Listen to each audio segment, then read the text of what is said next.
that's the clarity. Okay, so that was really, it's all about semantics. It's the word all. And yes, there are some that are somewhat wavering, but that doesn't support all. Now, through you, Mr Mayor, can I just read from another policy? It says the West Australian Planning Commission and the Department of Land Information have the procedure for closure of roads and rights of ways. Prior to initiating the closure procedure, however, it's essential that the city determine that adjoining owners are in support of the closure. A closure of a right-of-way must then be subdivided and sold to the adjoining landowners, as the Department of Land Information is not willing to support the creation of alienated land.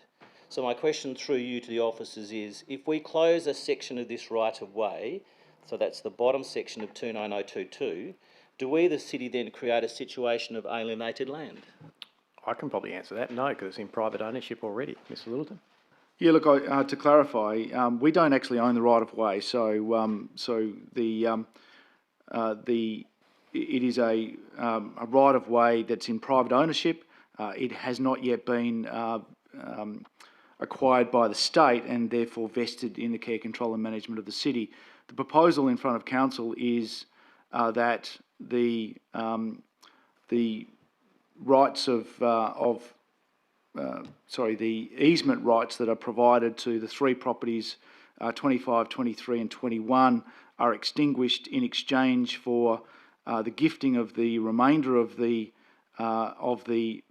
private right-of-way to the state, which would then be vested to the city. So in answer to the question, there would be no alienated land, and the policy provisions are talking about the closure of a right-of-way that is informal state ownership.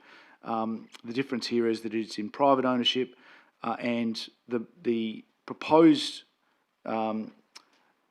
acquisition and dedication has been spoken to with the Department of Planning, Land and Heritage, just to ensure that they are supportive of the proposal.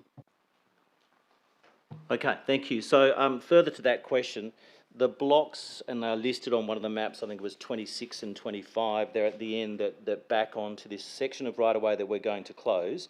If in the future they wish to follow our rights-of-way policy and develop to the back of their block with an access to the right-of-way, under this scenario, they won't be able to do that because that right-of-way will be closed. Is that correct?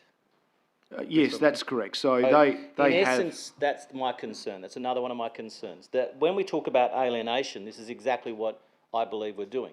We're going to take away the rights of two property owners now or into the future to do exactly what we encourage other property owners to do on our rights of way, which is to develop to the back of your block and access the right of way. That's why I would like to foreshadow, that we move option 3, that we not proceed. And the reason I would like to foreshadow that is because I don't, as I said in committee, see need and nexus. At the moment it's not being used, but I don't want to lock into the future a situation where people come back to us and say, well, hang on a minute, you've stopped my right to develop on what was a right-of-way that you could have done two things with. You could have purchased it outright, not just one end, or you could have left it as it was, and in years to come, when we might develop, then we could have dealt with that issue then. So I foreshadow that. That's noted, Councillor. Foreshadow. So yeah, at committee I spoke at length, and really the nexus for me is that... just about 15 seconds, Councillor. Yeah, simply I don't see a need and nexus at the moment, but I do see problems when we move forward. I understand what the owner is doing, and in fact, in some respects, what the owner is doing is very laudable in gifting one end of the right-of-way and then giving up the problems that come with trying to upkeep that end of the right-of-way, which has already had 3 properties built on it that the city allowed to be built and has access to that. Can I request an extension then? You may. Happy to move an extension. Thanks. Yep. Moved. Seconded, Councillor Spagnolo. All those in favour, just show of hands quickly, councillors. It's unanimous. Thank you. Thank you. I won't be much longer. So we've allowed a build of 3 properties. They access what is a bitumenised section that was not bitumenised by the city. In fact, is in private ownership. The owner has said, I don't want to look after that piece of land. In fact, the owner told me she didn't bitumenise it. It was done as part of us allowing the development to happen. When the development happened, those 3 properties are paying rates. If they're paying rates like everybody else, they should be getting a right-of-way upgrade like everyone else in Inglewood, if indeed that right-of-way comes into the list of right-of-ways that needs to be upgraded. Need a nexus for me says, not now, maybe sometime in the future. We do nothing now, bring this back to council sometime in the future, and my option would be buy it outright and we follow the same process we do with all other rights-of-ways. Thank you, Mr Mayor. Thank you, councillor. And that closes that debate. Is there anyone else who'd like to indicate? Councillor Keddy? Yeah, really just a clarifying question through yourself, Mr Mayor. We've heard from Councillor Sargent that the piece of land that we're proposing to close is not being used as a right-of-way. It's not servicing any purpose. Councillor Lagan's concern is that we're removing potential in the future, but I've also heard from the officers that all of the adjoining landowners to the bit we want to close are happy to have it closed. And that I heard you say that all of the adjoining landowners are actually happy to have it closed. Can I just get, I'm not seeing any loss of opportunity, but I'm wondering if I'm missing something. So can I just get some clarification? I can clarify, you're not missing anything. I think what Councillor Lagan is, correct me if I'm wrong, is saying that if someone was to buy that block, one of those blocks in future, then they haven't got the right to be able to develop on that right of way. But that would obviously go with No, the just property a zone. correction. It's not the blocks that are in the ownership of the current owners. It's the 2 blocks further up. The closing of that section will stop them in the future having the right to develop to the back of their block and accessing that right of way. Yeah, but the two. And all other blocks in the Sorry, area but do to have clarify that right. this, so the 3 blocks that abut onto that section of the right of way, one of them is in the private ownership of the person who has the right of way. The other 2 people who abut that have said they want the right of way closed. So they know they're losing that right, and if they sold their block in the future, the person would purchase that block without that right to access that right of way. Mr Med, sorry, just to correct my interpretation when I door knocked those individuals was they were not entirely au fait with all the implications that came with the closure of that section of the right of way. Mr. Littleton? Thank you. Look, my understanding is that that those 2 properties, 21 and 23, Robinson Road, have supported the closure and would need to support the extinguishing of that right of way prior to DPLH even contemplating a closure. So if they were to provide a different outcome, then it would not be closed. But that is not my understanding. They have provided written confirmation that they are comfortable that the right of way be closed adjacent to their property. Councillor Caddy? Yeah, thank you. That does help to clarify it for me because, look, this is unusual. There's not a lot of, I think, rights of way that are in private ownership. So I think we are dealing with a slightly unusual situation here. And given that the owners of the properties that abut it want it closed, given the state that it's clearly in, I don't really see a downside. I know one of the residents was concerned about this L-shaped right-of-way. I can testify that we've got a few L-shaped right-of-ways in Scarborough, and that I've never had a single complaint in the time I've been on council about any issues with it. I understand how some people can be, fear of the unknown and all that, but the evidence suggests that they work fine. So I am inclined to support this tonight for those reasons. Thank you. Thank you. Councillor Farrelly?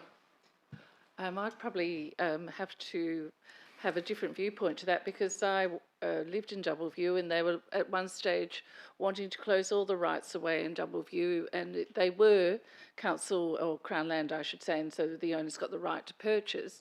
However, we can now see what's happened in Doubleview, and a lot of those, and I know they're not heritage areas, but no one foresaw what was going to happen in 30 years' time, and they have added to the density of that area.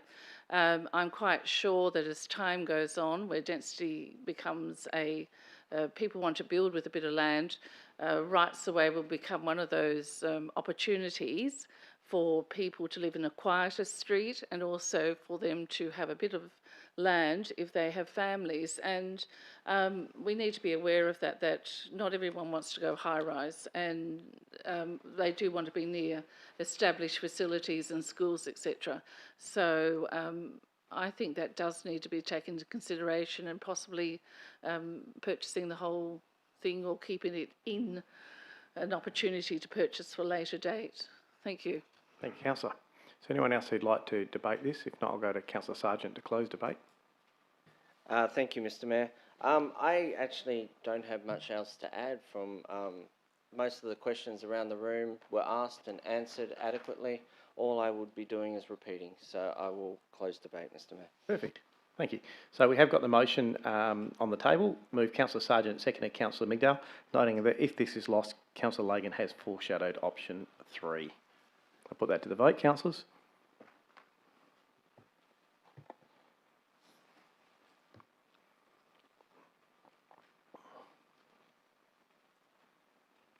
Thank you, councillors. And that, Lagan, have you voted? I think, how many have we got? We got 12 in the room? 13. Thank you. And that motion is carried 7-6. So for we have Councillors Boothman, Caddy, Migdal, Proud, Sargent, Thornton and myself, and against Councillor Farrelly, Ferranti, Lagan, Perkoff, Ree and Spagnolo, noting that Councillor Sandry has been out of the room.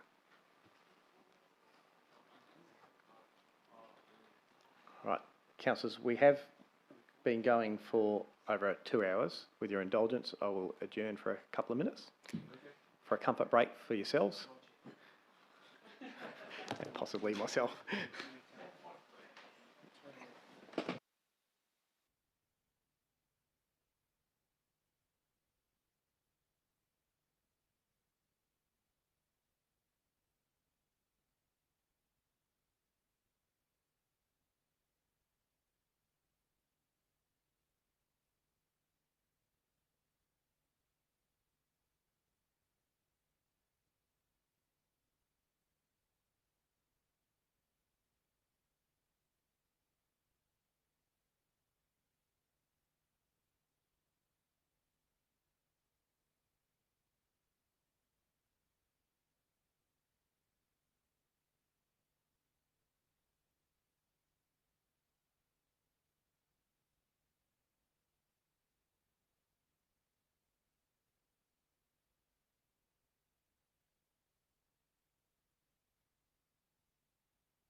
All right. While we've got most of you back, I think we can probably... Yeah, if you wouldn't mind. Perfect. Jack, could someone go maybe chase the other councillors? Is that all right?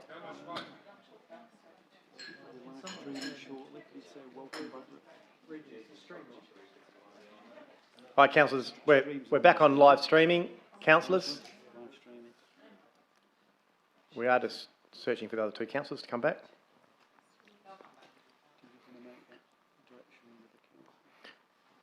So, councillors, we'll just continue. We've got a couple more that have already been pulled out, and then we'll deal with the one Councillor Farrelly has requested. So if we start with item 12.2 PRS4, which is a ground lease to Public Transport Authority of Western Australia over a portion of lot 2, 4, 5, 6, 7 and 8 on deposited plan 26465, more commonly known as Hertha Road North. Hertha North Reserve, Stirling, sorry. On page 187, absolute majority vote is required on this one. Councillor Sargent as chair of that committee. Thank you, Mr Mayor. I will move the committee's recommendation to council. Thank you. Is there a seconder? Councillor Perkov. Is there anyone opposed on that? No. If not, I will put that. So that is item 12.2 PRS 4.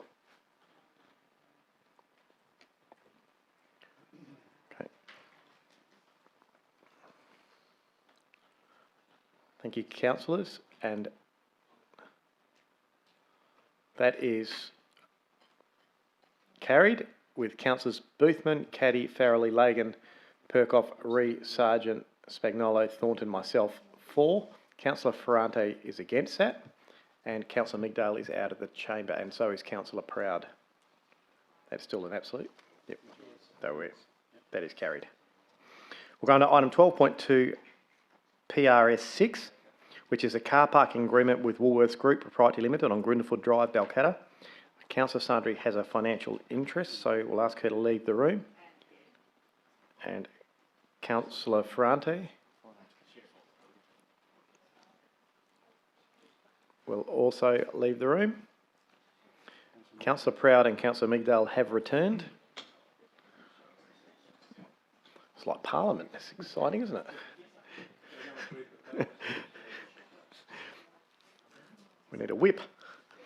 All right. Councillor Sargent as chair of the committee. Thank you, Mr Mayor. I will move the committee's recommendation to council. Thank you. Is there a seconder for that motion? Councillor Spagnolo. Is anyone opposed? If not, I'll put that.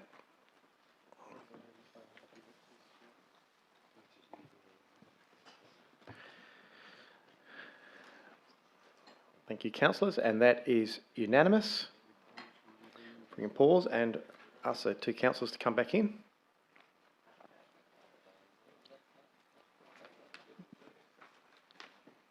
Okay. Now that Councillor Sandry and Councillor Ferrante are in the room, Councillor Farrelly, you wanted to request another item be pulled out. So Yes, through the chair, yes. Item 12.2 PRS2, is that the one? That is correct. All right. We've done some checking and I do have discretion to be able to change the order of business, so I'll use that discretion and allow you to remove that item. Council, however, can resolve to disagree with this ruling if you wish, otherwise you may. Sure, that. I object.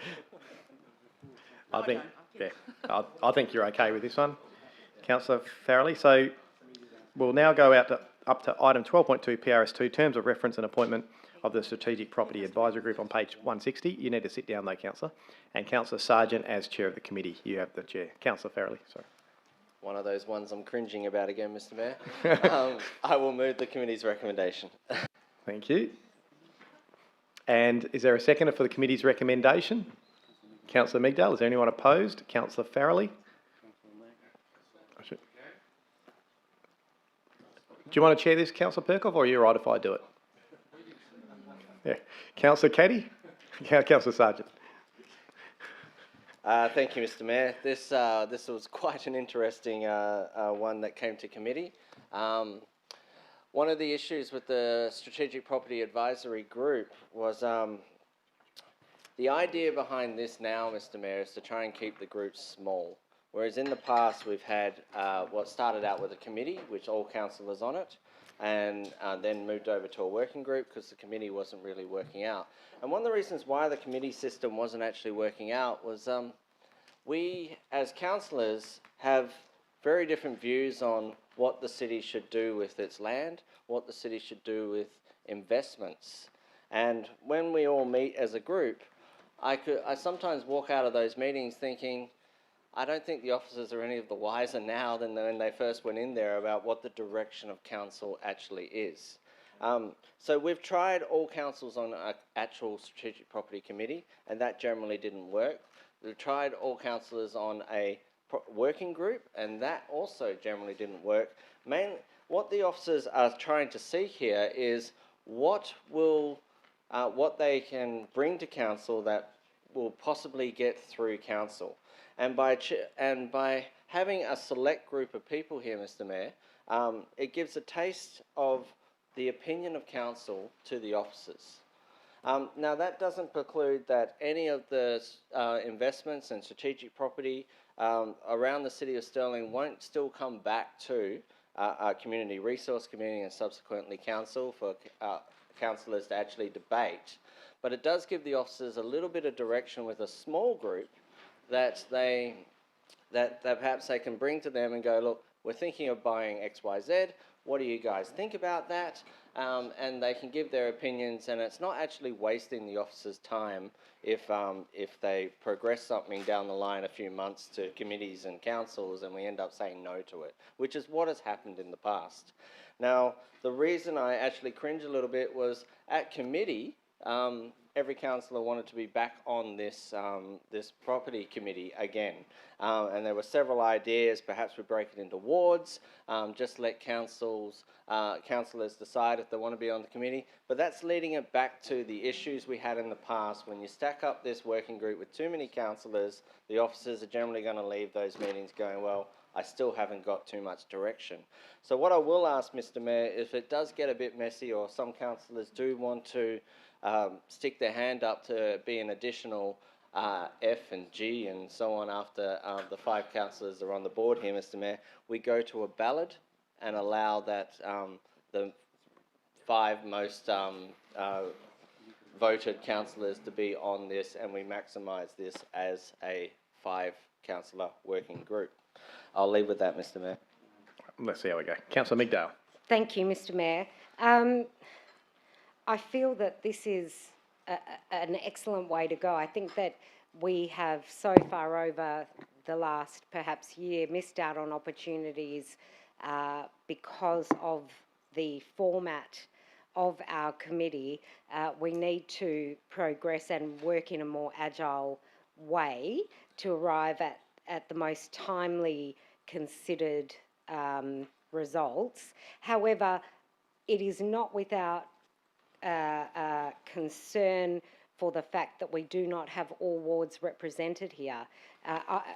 To me, I do feel that we should have representation from every ward in the city. However, the fact that whatever this group arrives at will then be progressed to CNR committee and then through to council is okay by me, but I concur with the mover that we should certainly consider, should anybody else like to represent their ward and put their hand up, they should then be included in this working group. But I definitely support this move. Thank you.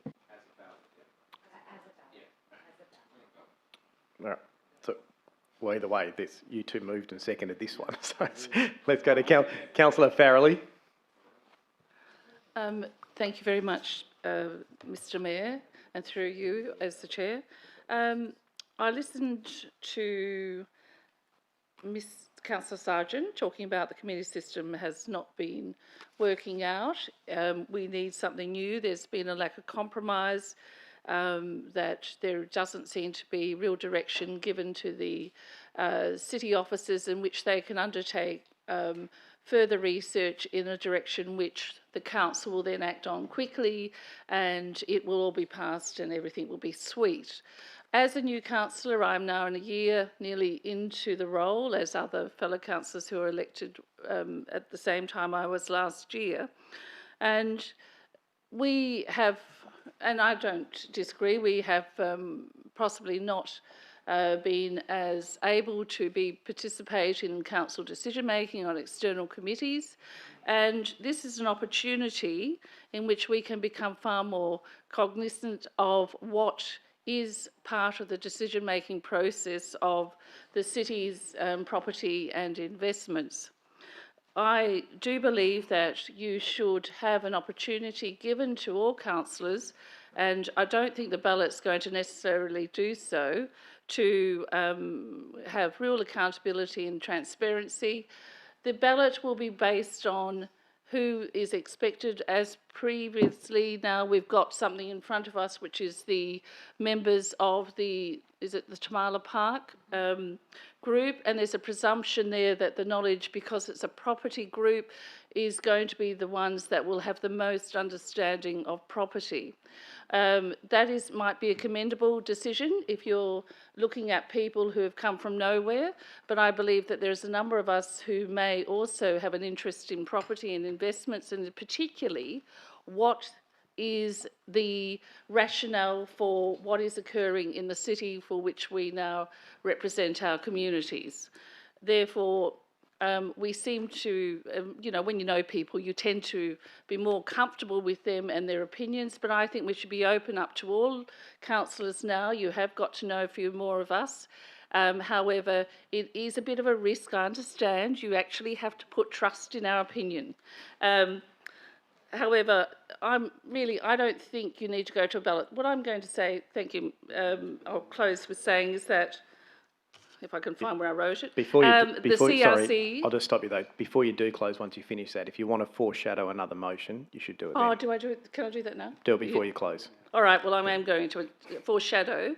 I don't believe that we actually need another committee. I think there's a really good attendance at the CRC from those like myself who are not voting members, and I'd like to foreshadow that the CRC be the default group that answers these, that is, assesses these things that are placed before it in terms of property and finance of property, and that you abolish the other committees that have come before it and use the CRC as the group in which the discussions are held.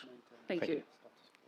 Thank you, Councillor. And that intent is clear, that you don't support this and you want it to default to the CRC. Yeah. Yep. Councillor Lagan? Thank you, Mr Mayor. I spoke at length at committee on this, and probably the key point that I made at committee was that a working group has no statutory authority, doesn't carry voting power, so it has to go to the committee. Just a question through you to officers. Were we to adopt 1 and 2 here with A, B, C, D, E, what would stop, let's say I wasn't one of the A, B, C, D, E members listed on there, what would stop me, or could I be stopped from attending the meetings anyway as an elected member? No, I wouldn't think you could. No, so the answer is no. So there's nothing stopping someone else. So for me, point 2 basically should be anyone who wants to attend as an elected member. I don't really see the need to necessarily list, as you were suggesting, people who are on TPRC, although, one might argue that they deal on a more regular basis with the current market processes for property sales. But, I did speak at length.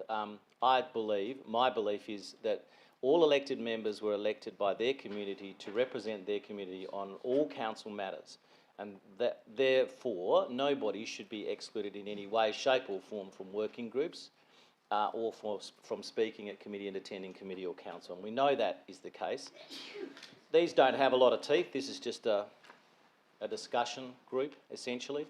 Look, I'm going to disagree with some of the debate that's been had, especially at the start of this, about how it didn't work in the past. I would argue it did work in the past. We had things brought to us that the council wasn't happy with. And as this has become more mature and more nuanced, the elected members that have sat in or debated issues with relation to council and issues with relation to investments and the income on investments have become more savvy with what the officers are trying to do. What the officers are trying to do is present to us opportunities to purchase or generate items that will give us income. what's interesting though is that on one end of the ledger we're very good at spending on things that we say need to be spent on, and I'm not going to divulge in an open forum what those items are, but they're big expense. And then on the other end of the ledger we're talking about, let's look at 7% or 8% on a property that might be purchased for substantial sums of money that, you know, isn't going to cover where we're spending elsewhere. I'm passionate enough about property, having worked many years ago on property and having a personal interest in property.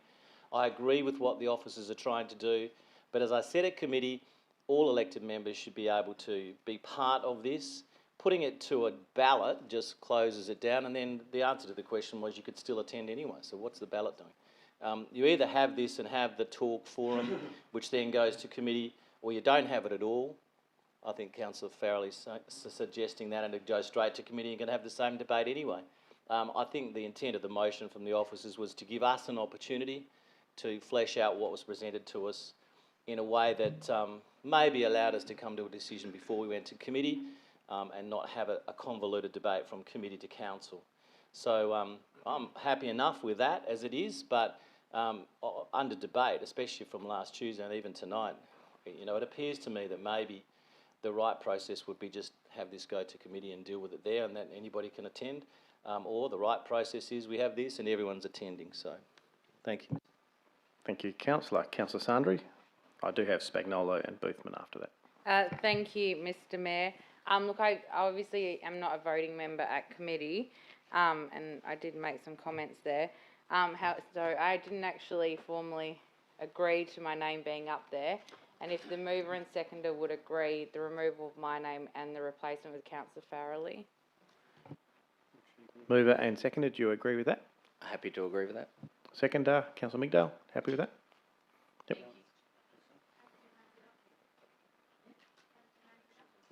At committee? Yes. Yep. Happy with that. Councillor, you finished? Councillor Spagnolo?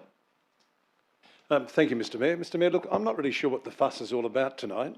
I mean, this is essentially a subcommittee that's being formed to discuss property matters. Yeah, just to be clear though, it's not even a subcommittee. Well, it's like just a subcommittee. Yeah, I get what you're saying. Yeah, it's essentially a subcommittee, advisory committee, and the whole idea is to bone things out. Then when it goes to a committee, or whether it goes to the council, ultimately it's the council that makes the decision. Now, initially when this was all set up, there was a situation where all councillors were involved. Now it's been reduced to this, and Councillor Lagan is absolutely correct. We are all councillors of the City of Stirling, and we can attend all meetings that are duly constituted. So from my point of view, as I say, I cannot see what the fuss is about. I'm so pleased to see that Councillor Farrelly has been nominated. I sense that she was interested, and also for the interest of the council, I understand that Councillor Farrelly does have certain qualifications which would probably assist that committee. So can I say that if there are other councillors that are interested, it doesn't matter 10 or whatever, at the end of the day, whatever happens, the